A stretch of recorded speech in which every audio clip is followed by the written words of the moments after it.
ابن عوام رضی اللہ تعالیٰ عنہ یہ آپ علیہ الصلوۃ والسلام کے جلیل القدر صحابہ کرام میں سے ہیں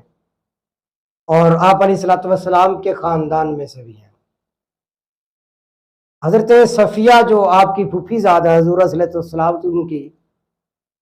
آپ علیہ الصلوۃ والسلام کی پھوپھی کے بیٹے حضرت زبیر ہیں، یعنی آپ کی پھوپھی کے بیٹے ہوئے حضرت زبیر ابن عوام رضی اللہ تعالیٰ عنہ۔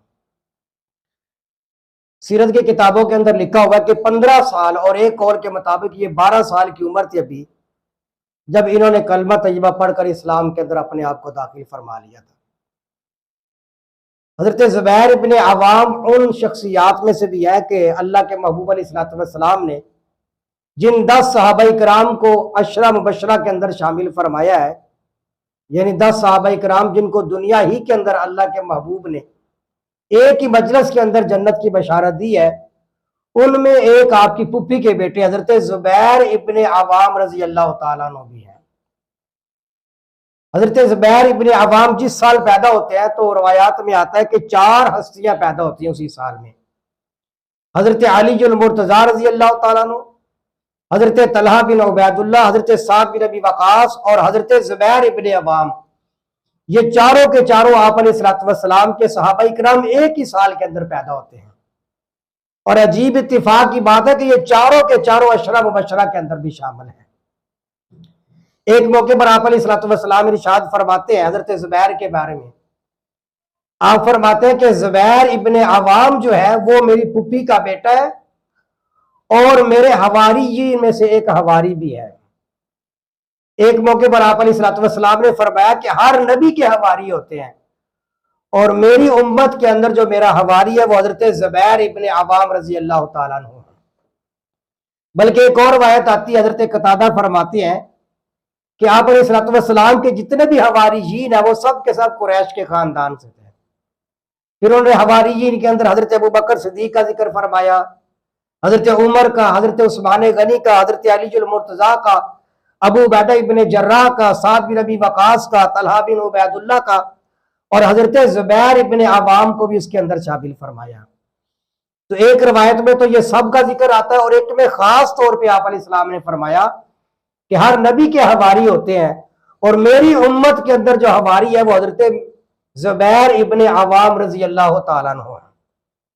حضرت زبیر ابن عوام فرماتے ہیں کہ اللہ کے محبوب علیہ الصلوۃ والسلام نے 2 موقعوں پر اپنے والدین کو میرے لیے جمع فرمایا، یعنی فرماتے ہیں کہ غزوہ بدر کے اندر میں اتنی بہادری کے ساتھ لڑ رہا تھا کہ اللہ کے محبوب علیہ الصلوۃ والسلام نے جب مجھے دیکھا نا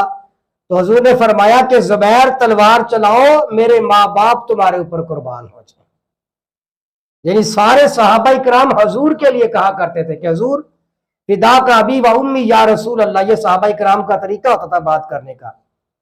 کہ اے اللہ کے رسول میرے ماں باپ آپ پر قربان ہو جائے۔ ہر صحابی اس طریقے سے آپ سے خطاب کرتا تھا۔ لیکن حضرت زبیر ابن عوام فرماتے ہیں کہ غزوہ بدر کے اندر بھی اور غزوہ بنی قریظہ کے اندر بھی اللہ کے محبوب علیہ الصلوۃ والسلام نے ان 2 موقعوں پر میرے لیے ارشاد فرمایا کہ زبیر ابن عوام میرے والدین تمہارے اوپر قربان ہو جائے، تم تلوار چلاؤ۔ حضرت زبیر ابن عوام ان خوش نصیب لوگوں میں سے ہے کہ اسلام کے اندر سب سے پہلے جنہوں نے تلوار چلائی وہ حضرت زبیر ابن عوام رضی اللہ تعالیٰ عنہ۔ اس کی وجہ ایسے ہوئی کہ آپ علیہ الصلوۃ والسلام کے بارے میں یہ خبر شیطان نے ان کے دل میں یہ وسوسہ ڈال دیا کہ آپ علیہ الصلوۃ والسلام کو کفار نے گرفتار کر لیا۔ حضرت زبیر ابن عوام کے جب دل میں یہ خیال آیا تو اب تلوار کو نکالا آپ نے اور لوگوں کو دائیں بائیں کرتے ہوئے آگے بڑھتے جا رہے تھے اور سامنے دیکھا تو حضور ایک اونچی جگہ سے اتر رہے تھے۔ تو آپ علیہ السلام نے فرمایا کہ زبیر ابن عوام خیر ہے، کیا ہوا ہے؟ تو عرض کرنے لگے یا رسول اللہ صلی اللہ علیہ وسلم، مجھے یہ پتا چلا تھا کہ آپ کو کفار نے گرفتار کر لیا تو میں آپ کی تلاش کے لیے پھر آگے بڑھ رہا تھا۔ تو اللہ کے محبوب علیہ الصلوۃ والسلام بڑے خوش ہوئے، آپ نے حضرت زبیر کو بھی دعا دی اور آپ نے زبیر کی تلوار کے لیے بھی دعا فرمائی کہ اللہ آپ کی تلوار کو بھی بہتر فرمائے، اور آپ نے حضرت زبیر ابن عوام کے لیے بھی دعا فرمائی۔ حضرت زبیر ابن عوام رضی اللہ تعالیٰ عنہ، ان کی ایک خوبی یہ کہ سب سے پہلے تلوار اسلام کی خاطر انہوں نے چلائی ہے اور اللہ تعالیٰ نے ان کو تجارت کے اندر بھی بہت زیادہ نفع عطا فرمایا تھا. بہت بڑے تاجر تھے اور بڑا اللہ نے مال بھی دیا. جب ان سے پوچھا گیا کہ زبیر آپ کو تجارت میں اتنا نفع کیسے ہوتا ہے، تو حضرت زبیر ابن عوام نے فرمایا ایک تو میں اپنی عین راس کو نہیں بیچتا، اور دوسرا فرمایا کہ میں زیادہ نفع کی لالچ نہیں کرتا، تھوڑا نفع بھی ملے تو میں چیزیں فروخت کر دیتا ہوں. تو اللہ تعالیٰ نے اتنا مال و دولت سے ان کو نوازا تھا. روایات میں آتا کہ 1000 ان کے غلام تھے جن سے یہ خراج لیا کرتے تھے، اور جتنا خراج آتا تھا حضرت زبیر ابن عوام کے پاس وہ سارا کا سارا اللہ کے راستے میں خرچ کر دیا کرتے تھے. یہ حضرت زبیر ابن عوام رضی اللہ تعالیٰ کی سخاوت کا عالم تھا. حضرت ابو اسحاق بہت بڑے تابعی ہیں، یہ فرماتے ہیں کہ میں ایک دفعہ ایک مجلس میں بیٹھا ہوا تھا اور اس مجلس کے اندر 20 سے زیادہ صحابہ اکرام بھی. تو فرماتے ہیں کہ میں نے اس مجلس کے اندر یہ پوچھا کہ آپ علیہ الصلوۃ والسلام کیا سب سے زیادہ احترام کے قابل کون ہوتا تھا؟ تو کہتے ہیں مجھے جواب یہ ملا ان صحابہ اکرام کی طرف سے کہ سب سے زیادہ احترام اللہ کے محبوب علیہ الصلوۃ والسلام کے حضرت علی ابن ابی طالب کا ہوتا تھا رضی اللہ تعالیٰ عنہ، اور سیدنا زبیر ابن عوام رضی اللہ تعالیٰ عنہ کا ہوا کرتا تھا. یعنی آپ علیہ الصلوۃ والسلام ان کا بڑا احترام فرمایا کرتے تھے. اس لیے حضرت حسان بن ثابت رضی اللہ تعالیٰ عنہ فرماتے تھے کہ صحابہ کرام کی عظمت اور فضیلت تو اللہ تعالیٰ زیادہ بہتر جانتے ہیں کس کا کیا مرتبہ ہے، لیکن اگر کوئی بندہ مجھ سے پوچھے نا کہ سب سے زیادہ صحابہ کرام میں مرتبہ اور عزت کس کی ہے، تو حسان بن ثابت فرماتے ہیں کہ میں اپنے نزدیک یہ کہوں گا کہ سب سے زیادہ عظمت صحابی جو ہے وہ حضرت زبیر ابن عوام رضی اللہ تعالیٰ عنہ. اللہ کے محبوب علیہ الصلوۃ والسلام نے مکہ کے اندر بھی بھائی چارہ قائم فرمایا تھا. تو حضرت زبیر ابن عوام جب مکہ کے اندر تھے تو آپ علیہ الصلوۃ والسلام نے ان کا بھائی چارہ حضور کے پیارے صحابی اور فقر اور زہد کے امام سیدنا عبداللہ ابن مسعود کے ساتھ قائم فرمایا تھا. یعنی مکہ میں آپ کا بھائی چارہ عبداللہ ابن مسعود کے ساتھ تھا، اور حضرت زبیر ابن عوام جب مدینہ طیبہ کے اندر آ جاتے ہیں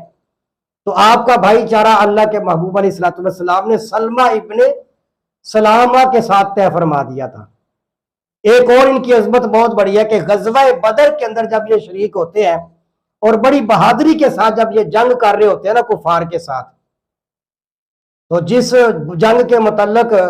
اللہ کے محبوب علیہ الصلوۃ والسلام نے فرمایا کہ اللہ تبارک و تعالیٰ غزوہ بدر میں آسمان سے فرشتے اتار رہے ہیں، تو غزوہ بدر کے اندر حضرت زبیر ابن عوام نے زرد رنگ کا امامہ پہنا ہوا تھا اور ایک طرف کنارے سے اپنے چہرے کو بھی چھپا کے رکھا ہوا تھا اور بڑی بہادری کے ساتھ جنگ فرما رہے تھے. تو کتابوں میں لکھا ہے کہ اس دن اللہ تبارک و تعالیٰ نے آسمان سے فرشتے اتارے، جیسا کہ قرآن میں آتا کہ اللہ نے فرمایا، پہلی آیت اتری، اللہ نے فرمایا کہ حضور بتا دو صحابہ کو کہ میں 1000 فرشتے میدان بدر میں اتار رہا ہوں. پھر ایک اور آیت آئی کہ اللہ نے فرمایا کہ 3000 فرشتے، پھر اللہ نے فرمایا کہ میں 5000 فرشتے میدان بدر میں اتار رہا ہوں جو مسلمانوں کو دل کو خوش کرنے کے لیے ان کی مدد کے لیے اتر رہے ہیں. تو کتابوں میں لکھا ہے کہ جتنے فرشتے میدان بدر کے اندر اترے تھے نا، ان کی شکل و صورت ظاہری طور پر جو تھی وہ حضرت زبیر ابن عوام کے جیسی تھی فرشتوں کی، اور سارے فرشتوں نے زرد رنگ کے جو ہے وہ امامہ شریف بھی باندھے ہوئے تھے. یہ حضرت زبیر ابن عوام کو اللہ نے عجیب شان سے نوازا تھا. حضرت زبیر ابن عوام رضی اللہ تعالیٰ عنہ ان 6 اشخاص کے اندر بھی شامل ہے. جب سیدنا عمر ابن خطاب رضی اللہ تعالیٰ عنہ کی وفات کا وقت ہوتا ہے تو آپ سے پوچھا جاتا ہے کہ عمر بتائے آپ کے بعد خلیفہ کس کو نامزد کرنا چاہیے؟ تو حضرت عمر بن خطاب نے 6 بندوں کا نام ذکر فرمایا، حضرت عثمان غنی، حضرت علی المرتضیٰ رضی اللہ تعالیٰ عنہ، حضرت زبیر ابن عوام، عبد الرحمن بن عوف، ابو عبیدہ ابن جراح اور حضرت سعد بن نبی وقاص رضی اللہ تعالیٰ عنہ اجمعین. فرمایا ان 6 حضرات میں سے کسی کو بھی انتخاب فرما لینا خلیفہ بنانے کے لیے، اس لیے کہ یہ 6 وہ شخصیات ہے، 6 وہ آدمی ہے کہ جب حضور دنیا سے پردہ فرما رہے تھے نا تو اللہ کے محبوب علیہ الصلوۃ والسلام ان 6 بندوں سے راضی تھے اس وقت. تو فرمایا ان میں سے کسی ایک کا بھی انتخاب فرما لینا. تو حضرت زبیر بن عوام رضی اللہ تعالیٰ عنہ پھر جنگ جمل کے اندر ایک آدمی دھوکے کے ساتھ ان کو شہید کر دیتا ہے۔ تو حضرت علی المرتضیٰ کو جب پتہ چلتا ہے نا کہ حضرت زبیر ابن عوام کو قتل کر دیا گیا، تو حضرت علی المرتضیٰ نے فرمایا کہ میں زبیر کے قاتل کو جہنم کی بشارت سناتا ہوں۔ تو ایک قول کے مطابق 60 یا 64 اور ایک قول کے مطابق 66 سال کی عمر تھی، اور جنگ جمل کے اندر پھر ان کی شہادت ہو جاتی ہے۔ اللہ تعالیٰ ہمیں بھی ان حضرات کے نقش قدم پر چلنے کی توفیق عطا فرمائے۔